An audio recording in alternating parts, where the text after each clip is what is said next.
அனைவருக்கும் வணக்கம். நான் உங்கள் சரவணன். நம்மளுடைய எம்பிபிஎஸ் பிடிஎஸ் அப்டேட்டில் இன்றைய தேதி ஸ்டே ரவுண்டு கவுன்சிலிங் முடிஞ்சு எம்சிசிலையும் சரி, தமிழ்நாடு மெடிக்கல் செலெக்ஷனும் சரி, நிறைய மாணவர்கள் எல்லாரும் ஜாயின் பண்ண ரெடி ஆகிட்டாங்க, ஜாயின் பண்ணிட்டு இருக்கிறாங்க. ஸோ அனதர் 1-2 டேஸ் டைம் இருக்குது. ஸோ 20ஆம் தேதிக்குள்ளே இதில் நிறைய மாணவர்கள் வந்து இந்த நெட் பேங்கிங் ஃபெசிலிட்டி இல்லை, அந்த மாதிரிலாம் சிரமங்கள் சொன்னாங்க. தயவு செஞ்சு இனிமேலாச்சும் அட்லீஸ்ட்டு நீங்கள் நெட் பேங்கிங் ஃபெசிலிட்டி வச்சு தான் ஆகணும். இல்லாமல் ஏன்னா கவுண்டரில் கட்டுற ப்ராக்டிசஸ்லாம் இப்போ இல்லை தமிழ்நாடு மெடிக்கல் செலெக்ஷன் பொறுத்த வரைக்கும். ஈவன் எம்சிசியில் வந்து அந்த பிரச்சனையே கிடையாது, சென்டாக்லேயும் அந்த பிரச்சனை கிடையாது. பட் தமிழ்நாடு மெடிக்கல் செலெக்ஷனில் ஈவன் நீங்கள் ஒரு 16,20,000 15 லட்சமோ கட்டுற மாதிரி இருந்தால் உங்களுக்கு நெட் பேங்கிங் ஃபெசிலிட்டி இருக்கணும். இல்லைன்னா ரெடி பண்ணி தான் கட்ட வேண்டிய சூழ்நிலை. பட் லாஸ்ட் இயர்லாம் நிறைய ஆஃப்லைன் பேமெண்ட் கட்டத்துக்குலாம் அலோவ் பண்ணாங்க. பட் இந்த வருஷம் அது மாதிரி அலோவ் பண்ணலை. எனிவே இந்த வீடியோவில் நான் கவர் பண்ண நினச்சது, இன்னமும் சீட்டு வேக்கண்ட் இருக்குது. நிறைய மாணவர்கள் வந்து பிடிஎஸ் படிக்கிறதுக்கு தேவைப்படுறாங்க, இல்லை பிடிஎஸ் படிக்கிறத அலாட்மெண்ட்டே கொடுக்காம இருக்கிறாங்க.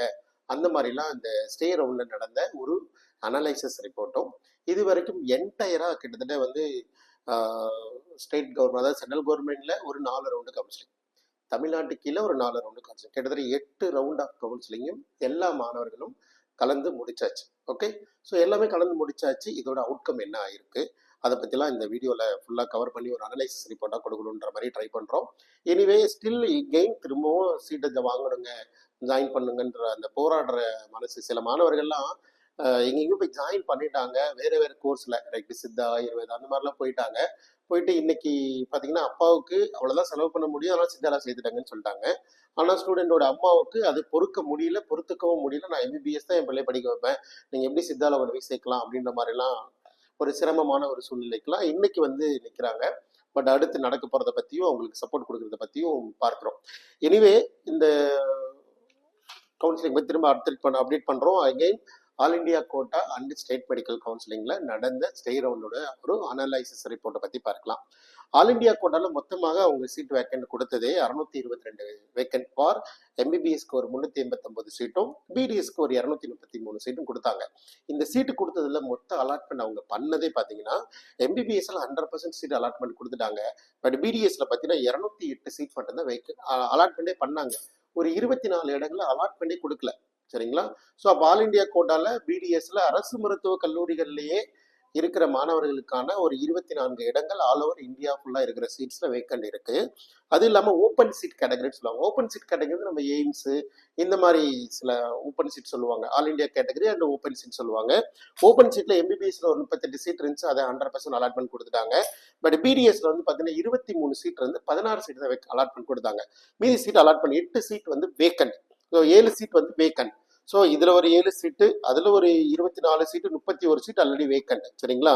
இது இல்லாமல் டீம்டு யூனிவர்சிட்டிக்கு போகலாம். ஸோ டீம்டு யூனிவர்சிட்டியில் பார்த்தீங்கன்னா எம்பிபிஎஸ்ல வந்து 334 ஜென்ரல் மேனேஜ்மெண்ட்டும் 24 என்ஆர்ஐ சீட்டு வேக்கண்ட் கொடுத்தாங்க. பட் 100% அதில் அலாட்மெண்ட்ல 337 ஜென்ரல் மேனேஜ்மெண்ட்டும் ஒரு 21 எல்லாமே அலாட்மெண்ட் கொடுத்துட்டாங்க. ஸோ எம்பிபிஎஸ்ல எந்த சேலஞ்சஸும் இல்லை.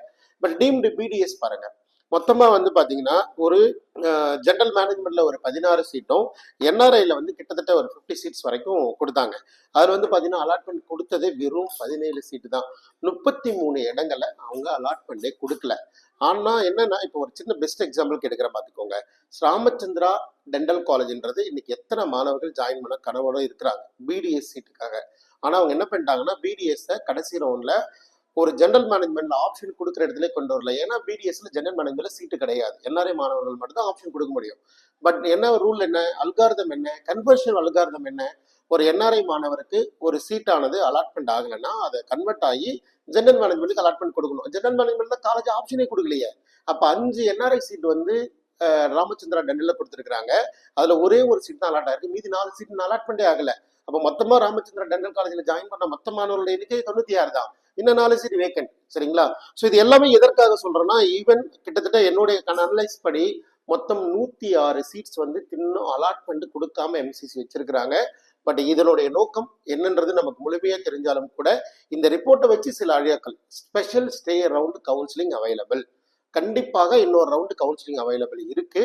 அன்லஸ் இது same protocol, same eligibility, even அவங்க டெபாசிட்டும் கட்ட சொல்லுவாங்க, எம்பிபிஎஸ்னா ஒரு டெபாசிட் கட்டுங்க, பிடிஎஸ்க்கு ஒரு டெபாசிட் கட்டி தான் கலந்துக்க சொல்லுவாங்க. ஆனால் இமீடியட்டாக அதோட நடக்கிறதுக்கு எதிர்பார்க்குறோம். ஈவன் 20க்கு மேலே வெயிட் பண்ணி பார்க்கலாம். அஃபிஷியலாக அவங்க சொல்லாமல் சொல்லக்கூடாது இல்லையா? அதனால கண்டிப்பாக அலாட்மெண்ட்டோ திரும்ப ஒரு ரவுண்டு கவுன்சிலிங்கும் இருக்கு. பட் எதிர்பார்ப்பு உங்களோடது எம்பிபிஎஸ்ஸாக இருக்கா, பிடிஎஸ்ஸாக இருக்கா, மார்க் மீடோடமான்றதா கொஸ்டின் பாயிண்டும் சேலஞ்சிங் பாயிண்டும். சரிங்களா? ஸோ அது இல்லாமல் இன்ன வரைக்கும் நீங்கள் ஒரு அலாட்மெண்ட்டை வாங்கலை அப்படின்னா ரொம்ப கவனமா இருக்க வேண்டியது அவசியம். பட் கிடைக்குமா கிடைக்காதுன்ற யதார்த்தத்தை நோக்கி ஃபாலோ பண்ண ஆரம்பிச்சிடணும்.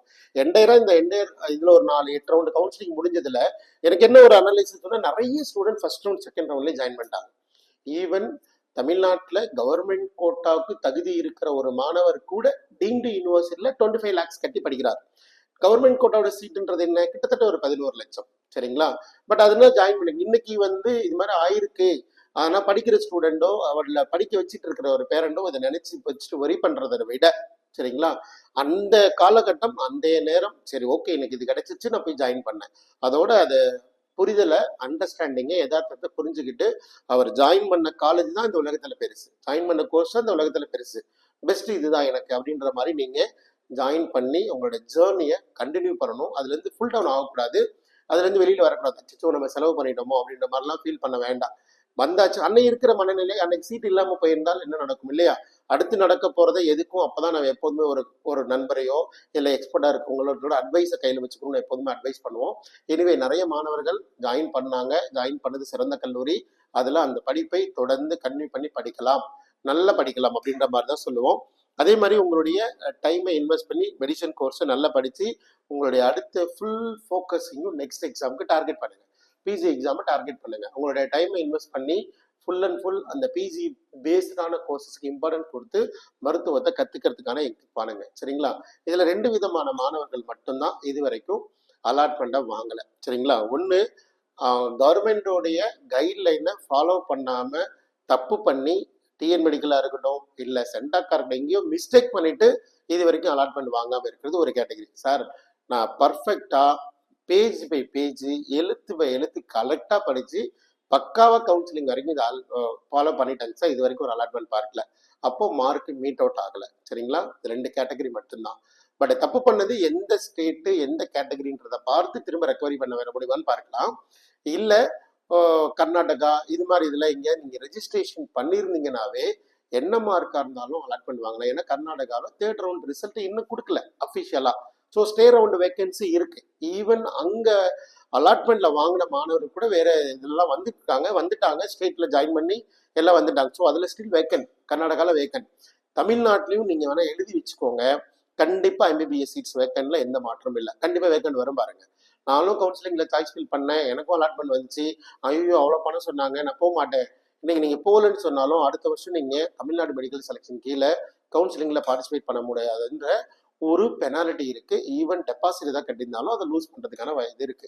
அதனால ரொம்ப கவனமா இருக்கு. சரிங்களா? ஸோ மொத்தமாவே நிறைய மாணவர்கள் திரும்பவும் போராடி தான் இருக்கிறாங்க, ஒரு சீட்டு வாங்க முடியல. ஸ்டில் வேக்கண்ட் ஒரு 103 இடங்கள் ஒரு பிடிஎஸ் மாணவர்களுக்கு இது வரைக்கும் இடம் கிடைக்காம இருக்குன்னா அடுத்த ரவுண்ட்ல கண்டிப்பா ஸ்பெஷல் ஸ்டே ரவுண்டை அழகா ஃபோக்கஸ் பண்ணுங்க, கண்டிப்பா கிடைக்கிறதுக்கான வாய்ப்புகள் இருக்கு. இல்ல ஆல்ரெடி ஒரு ரிப்பீட் இருக்கு, நான் பிளான் பண்ணிட்டேன் போயிட்டு இருக்கீங்கன்னு தாராளமா கன்டினியூ பண்ணுங்க, பெட்டர் சாய்ஸ். ஈவன் அடுத்து பிடிஎஸ்ல இருக்கீங்க, எம்பிபிஎஸ்க்கு மாறணும், எம்பிபிஎஸ்ல வேக்கண்ட பொறுத்தோ அடுத்து ஏதாவது ஒரு காலேஜ்ல சீட்ஸ் இன்க்ரீஸ் ஆகிறத பொறுத்தோ தாராளமா நம்ம அட்வைஸ் பண்ண ரெடியா இருக்கிறோம். ஸோ தொடர்ந்து ஹெல்ப் தேவைப்படும் போது நேரில் பார்க்கறதுக்கு முயற்சி பண்ணுங்க, இல்லை கால் கொடுங்க, என்ன ஹெல்ப் பண்ண முடியும்னு பார்க்கலாம். ஸோ எனிவே ஜாயின் பண்ண அனைத்து மாணவர்களுக்குமே என்னுடைய மனமார்ந்த வாழ்த்துக்கள். நல்லா படிங்க, நிறைய விஷயங்களை கற்றுக்கோங்க. மெடிசனை அது மிகப்பெரிய வரம், அதை நல்லா படித்து நல்லா முடிச்சுட்டு வாங்க. பிஜி எக்ஸாமை டார்கெட் பண்ணுங்க. ஒருவேளை எனக்கு இங்கே முடியவே முடியாது சார், கரெக்டாக 113 மார்க் தான் இருக்கிறேன், எம்பிபிஎஸ் தான் படிக்கணும், இல்லை வெளிநாட்டுக்காவது போய் படிக்கலாம்னா வாய்ப்பு இருக்குங்க. எகெயின் சீட்ஸ் 2 இன்டேக் போடுவாங்க. ஜனவரியில் ஒரு இன்டேக் போடுவாங்க. அப்ராடை பொறுத்த வரைக்கும் வெளிநாட்டு போய் படிக்கிற மாதிரி இருந்தாலும் ஒரு 75 வருட பழையமையான ஒரு அரசு மருத்துவ கல்லூரியில அட்மிஷன் வாங்குறதுக்கு நான் ரெடி. சரிங்களா? தேவையான இருக்கிறவங்க தாராளமாக கூப்பிடுங்க. அடுத்தது என்னென்ன கைட்லைன் கொடுக்கலான்னு பார்க்கலாம். ஸோ அடுத்த ஸ்பெஷல் ஸ்டே ரவுண்டோடைய நோட்டிஃபிகேஷனோட அடுத்த வீடியோவில் பகிர்ந்துக்கலாம். ஸோ அடுத்து நிறைய வீடியோஸ் கொடுக்குறோம்.